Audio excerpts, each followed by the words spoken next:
नमस्कार। आज हम बात कर रहे हैं चित्रा मुद्गल के काफी चर्चित उपन्यास लावा पर।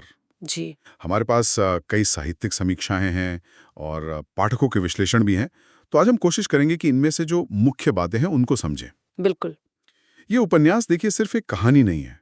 ये समाज में जो अन्याय है, शोषण है, उसके खिलाफ जो एक अंदर ही अंदर गुस्सा सुलगता है ना, उसका प्रतीक है। सही कहा। शीर्षक ही अपने आप में बड़ा दिलचस्प है, लावा। जी। जैसे ज्वालामुखी का लावा होता है ना, अंदर उबलता रहता है, फिर अचानक फट पड़ता है। हम्म। वैसे ये कहानी उन लोगों के दर्द और गुस्से को दिखाती है जो बरसों से दबे हुए हैं। जी बिल्कुल, वो दबा हुआ गुस्सा। तो आज हम यही देखेंगे कि ये विश्लेषण उपन्यास के पात्रों को, उनके संघर्ष को और कहानी के असल संदेश को कैसे देखते हैं। मतलब ये कि कैसे एक व्यक्ति का दर्द जो है वो पूरे समूह का विद्रोह बन जाता है। हाँ, ये सफर देखना दिलचस्प है।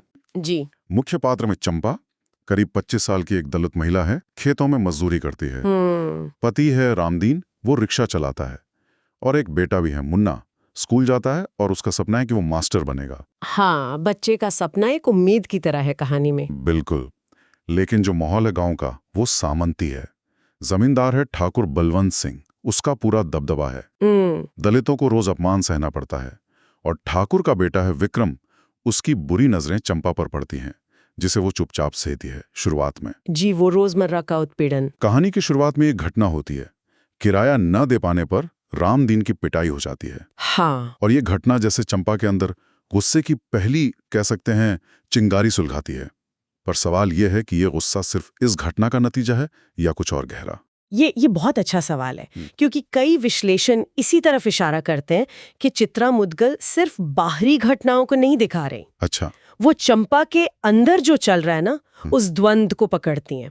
उसका गुस्सा सिर्फ पति की पिटाई या विक्रम की छेड़छाड़ तक ही नहीं है। ये सालों का अपमान है, पीढ़ियों से जो अन्याय सहा गया है उसका नतीजा है। वो लावा है जो अंदर जमा हो रहा था। हाँ। कुछ समीक्षाएं तो ये भी कहती हैं कि ये बाहरी घटनाएं बस एक बहाना बनती हैं, उस अंदरूनी लावा को बाहर आने का रास्ता देती हैं। अच्छा, यानी ये सिर्फ व्यक्तिगत अपमान नहीं बल्कि पूरी व्यवस्था के खिलाफ एक अंदरूनी उबाल है। बिल्कुल बिल्कुल। और शायद इसीलिए चंपा को लगता है कि अकेले लड़ने से बात नहीं बनेगी। हाँ, यहीं पर मंगली का किरदार बहुत अहम हो जाता है। वो गांव की एक बुजुर्ग महिला है। जी, उन्होंने अपनी आंखों से जमाना देखा है, जमींदारों की क्रूरता झेली है। हाँ। पाठक विश्लेषण अक्सर मंगली को एक तरह की मार्गदर्शक शक्ति के रूप में देखते हैं।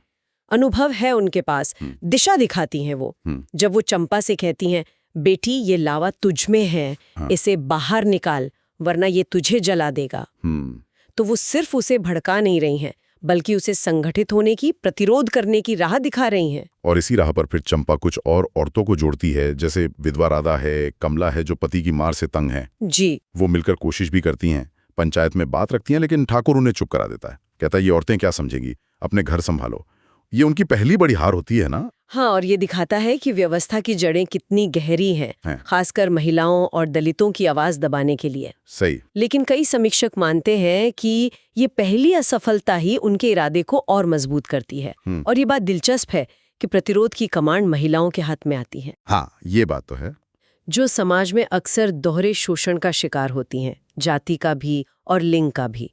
मंगली का अनुभव यहाँ काम आता है, वो उन्हें टूटने नहीं देती। लेकिन फिर मुश्किलें और बढ़ जाती हैं। रामदीन की रिक्शा तोड़ दी जाती है, बेटे मुन्ना को स्कूल में ताने मिलते हैं।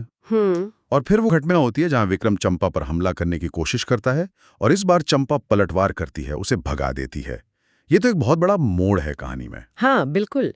इसे अक्सर चंपा के बदलाव का, उसके रूपांतरण का एक निर्णायक पल माना जाता है। अच्छा। अब वो सिर्फ सहने वाली दलित महिला नहीं है, वो प्रतिरोध करने वाली एक शक्ति बन रही है। लेकिन जैसा कई विश्लेषण बताते हैं, इस प्रतिरोध की सामाजिक कीमत बहुत भारी होती है। कैसे? गांव में उसे बदचलन कहा जाने लगता है, उसका सामाजिक बहिष्कार कर दिया जाता है। ओहो। ये दिखाता है कि हमारे पितृसत्तात्मक समाज में जब एक महिला, खासकर दलित महिला, अपने सम्मान के लिए खड़ी होती है, तो पहला हमला उसके चरित्र पर ही होता है। और यहीं से उसकी लड़ाई सिर्फ ठाकुर के खिलाफ नहीं रहती, बल्कि पूरे सामाजिक ढांचे के खिलाफ हो जाती है। तो इसी सामाजिक बहिष्कार के बाद ही चंपा और उसकी साथी गांव छोड़कर शहर जाने का वो बड़ा कदम उठाती हैं। जी हाँ। जहां वो सामाजिक कार्यकर्ता अंजलि से मिलती हैं। अंजलि का कहानी में आना क्या बदलाव लाता है? क्या सारे विश्लेषण इसे एक ही तरह से देखते हैं? देखिए, अंजलि का किरदार कहानी को एक नई दिशा तो देता ही है। वो एनजीओ चलाती है, कानूनी मदद देती है। हाँ। चंपा और उसकी सहेलियों को उनके अधिकार बताती है, उन्हें संगठित होना सिखाती है। तो ज्यादातर विश्लेषण इसे एक सकारात्मक प्रभाव के तौर पर देखते हैं कि बाहरी मदद मिल गई।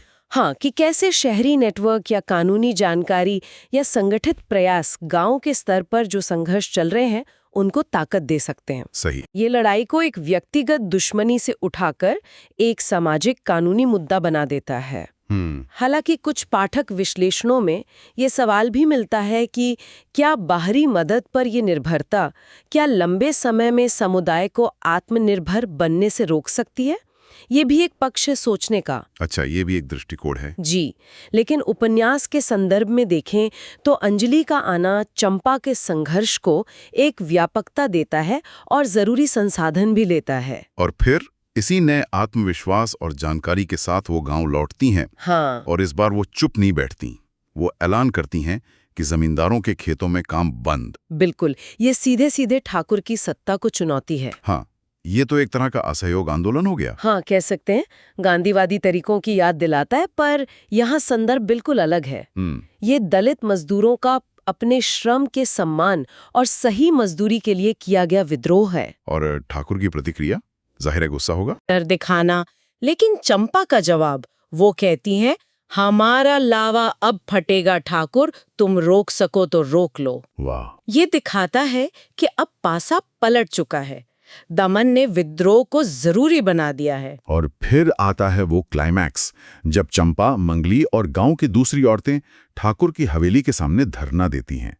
बच्चे भी साथ हैं। जी। नारे लग रहे हैं, हमें चाहिए हमारा हक, न जुल्म न ठाकुर का डर। ये दृश्य तो बहुत शक्तिशाली लगता है पढ़ते हुए भी। बहुत ज्यादा। ये उपन्यास के सबसे असरदार हिस्सों में से है। और फिर अंजलि की मदद से मीडिया कवरेज भी मिलती है। अच्छा। शहर तक खबर पहुंचती है। इससे प्रशासन पर, ठाकुर परिवार पर दबाव बनता है। ये दिखाता है कि कैसे सोचना, मीडिया ये भी संघर्ष के हथियार बन सकते हैं। लेकिन इसी बीच एक दुखद घटना होती है। मंगली की मृत्यु हो जाती है। ओहो। और उनके आखिरी शब्द होते हैं, बेटी ये लावा बुझने मत देना। तो मंगली की मौत से आंदोलन कमजोर पड़ता है या और भड़कता है? और अंत में मिलता क्या है? समीक्षाएं इस जीत को कैसे देखती हैं? मंगली की मौत बहुत दुखद है, लेकिन जैसा कई विश्लेषण कहते हैं, ये आंदोलन को और तेज कर देती है। अच्छा। ये एक तरह की शहादत बन जाती है जो बाकी लोगों को हिम्मत देती है, प्रेरणा देती है।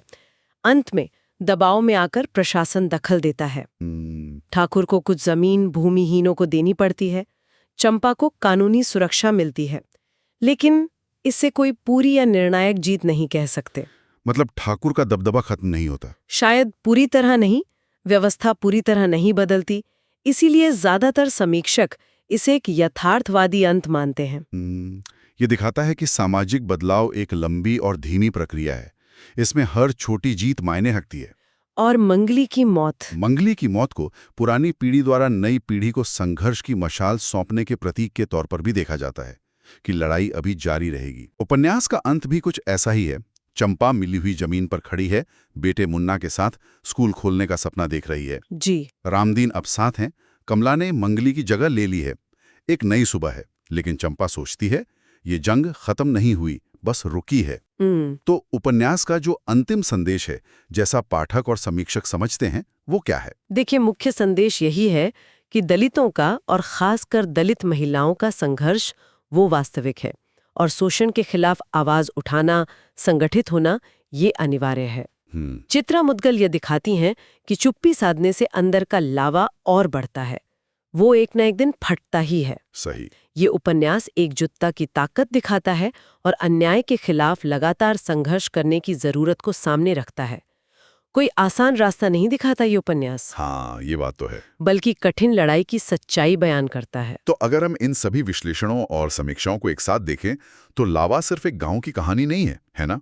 नहीं, बिल्कुल नहीं। ये भारतीय समाज की उस सच्चाई का आईना बन जाती है जहां जाति, वर्ग और लिंग के आधार पर अन्याय आज भी कितना जिंदा है और उसके खिलाफ लड़ना कितना जरूरी और कितना जोखिम भरा हो सकता है। हाँ, बिल्कुल।